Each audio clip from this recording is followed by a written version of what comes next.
Seems very weird that the average person doesn't know what rights are. In a given circumstance, they might say, I have a right to X, Y, and Z, or what have you. But see if you can get them to describe the rights that all people have all the time. Press for a simple and clear definition. Ask what a right is and see what they say. Let's define a right and then dive deeper into the reasons why understanding them seems so murky. A right is an action.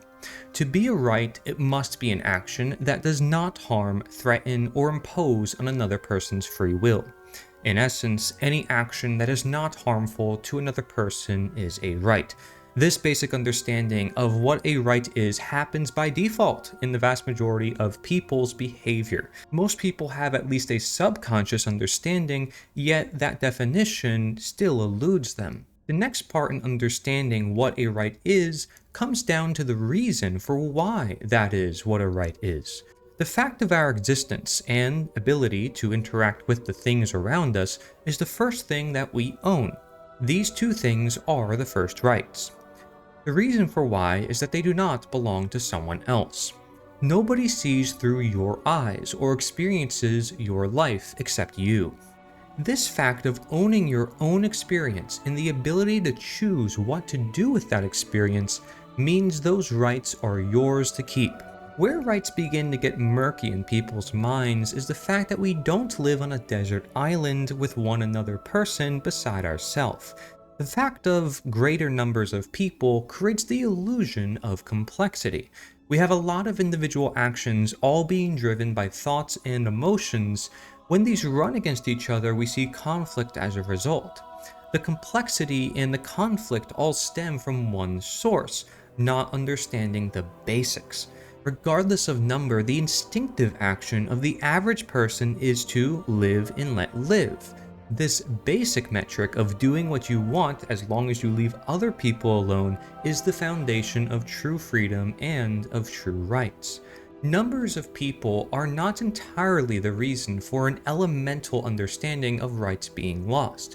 Words are one of the most powerful forces to wash away understanding. Words can just as easily build amazing levels of knowledge as they can become blinders that ruin it.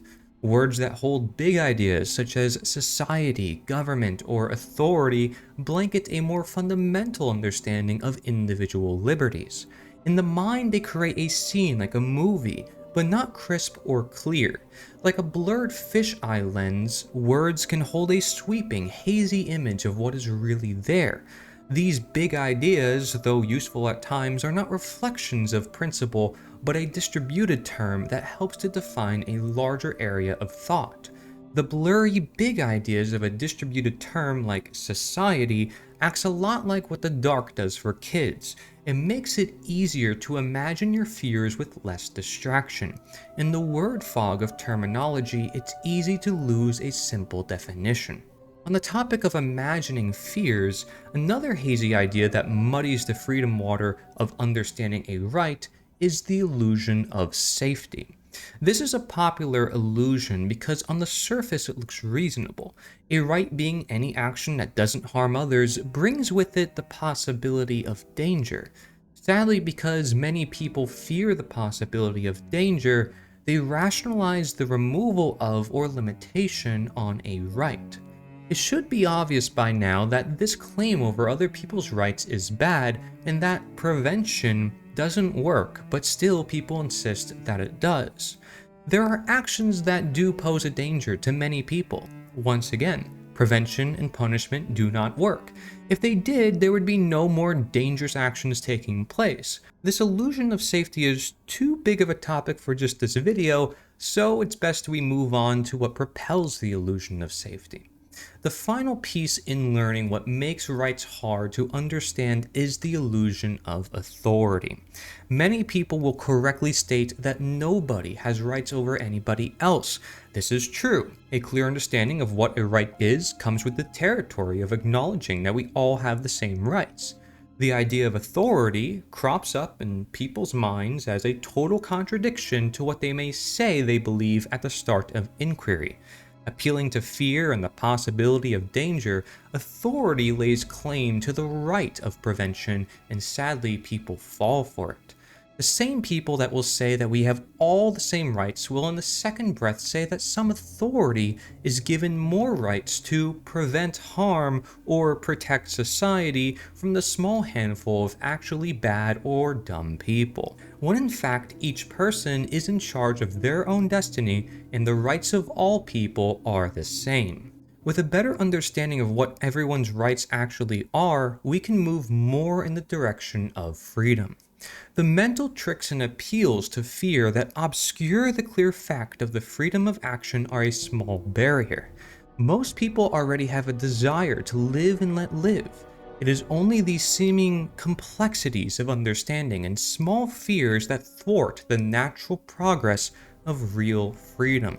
Thank you very much for watching. This is an article written by Thomas Halifax, and if you want to write an article, you can share it with us. I'll turn it into a video for you. This is theliberator.us. That's theliberator.us for the Liberator 2 News, the only educational outlet for true freedom. And I mean that sincerely, coming from my heart as somebody who cares about these ideas, likes to talk about what is defining a right, what is really right in this world. I want to create a better world, so it starts with knowing how do you achieve better without knowing what is good to begin with.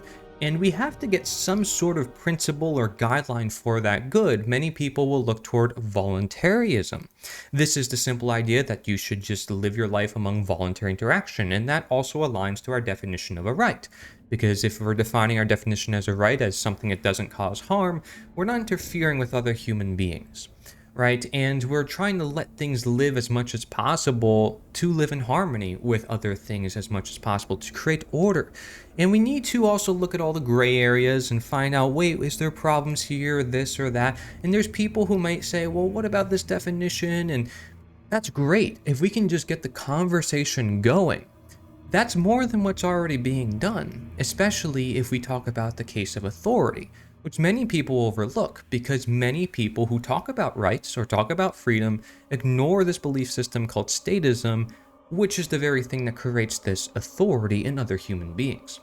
If you see the questions I put on the screen for you, I want you to pause this video and think about these questions, because you might be having this belief system that is considered the most dangerous religion and the most common religion. And in fact, I have a graphic for this as well that says there is one religion more dangerous than any other. It has been responsible for more murder and suffering than all others combined. That's called democide. You can even look up the term. Its followers blindly accept its rhetoric without question while allowing themselves to be enslaved by its policies. This religion's worshippers are so inured that they have accepted its rules as laws and will obey them even to their own detriment. And, you can see examples of this in the Stanley Milgram experiment, a banned psychological experiment. I made a documentary about this. I've made several videos talking about this as well, where people, they wanted to shed responsibility and say, well, my authority told me to do it, so that's why I did it, even though they know what they did was wrong.